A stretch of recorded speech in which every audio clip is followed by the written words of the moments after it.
Good morning and welcome back to day 3 of A Day in the Life of a Gig Worker. And just like I do every morning, I'm going to open up my stock applications just to see exactly where we are standing today. So you guys know that Tesla and Apple are probably two of my favorite stocks to day trade. So let's take a look and see where they are today. And once again, I am happy to see red. Now keep in mind that I have multiple portfolios, right? And so even though I'm losing money in some of my portfolios when I see red, for me, when I see red as a day trader, red is a day trader's bread and butter. So now that I see red on both Apple and Tesla, I'm going to go ahead and make my plays for the day. I'm going to buy about $10,000 of each one of those. And then once we have those purchased, we're going to go ahead and we're going to head out and start doing some gigging for the day. So let me talk a little bit about Tesla and Apple and why I like to choose these two plays. The reason I choose these two plays is because I view both of them as safe. Tesla can be pretty volatile because we all know that Elon Musk can be unpredictable in what he says and what he does. So it's a bit more riskier than Apple, but Apple has been pretty consistent across the board. In addition to Apple being consistent, it also pays dividends. So even if I get stuck in a situation where I'm forced to do a swing trade versus a day trade, I can still collect dividends depending upon how long I keep that Apple stock. And so as long as you have somewhat diamond hands, so to speak, in those instances where you may have to hold on to a trade, then you should be okay. And also a key factor is making sure if you do decide to trade, do so with funds that you don't have an immediate need for. That way, if you do get stuck in a trade, you're not having to sell it at a loss because you need those funds immediately. Right, so now that we have our plays done for the day, it is time to get out here and start doing some gigging. Time to put some muscle in our hustle. So we're going to head over to HEB because we do have our first order for the day. Now, this is what I like to call a micro order, okay? It's a pretty short order. It's about 7 items at HEB. Looks like someone may have a cold or COVID, so we're going to go get them some medicine and help them feel better.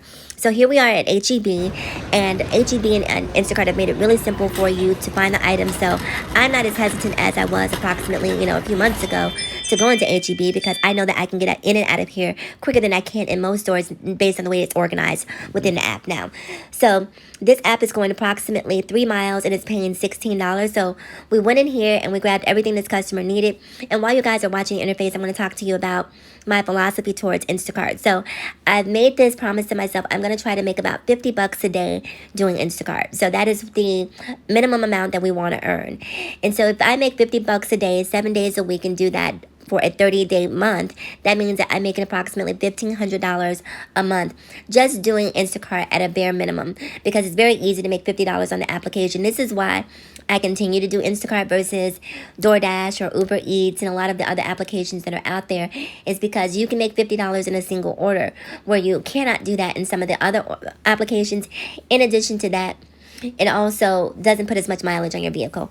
So we're going to get this order done. I did bring help along with me for the day, so you guys will see us stop and get lunch. And also, I'm going to talk to you guys about the first order we got. So this order started off as a $16 order. I was delivering to a hotel. The customer, as I mentioned earlier, appeared to have some sort of ailment. I don't know if it was the cold, the flu, or COVID. So I got to the hotel, delivered the order. We had a very brief conversation, and much to my surprise, you guys will see that on top of the initial tip, she tipped me, I believe, $20 in total. So this order that was initially $16 wound up being a $33 order. So I was pretty appreciative of that and just wanted to acknowledge that as well.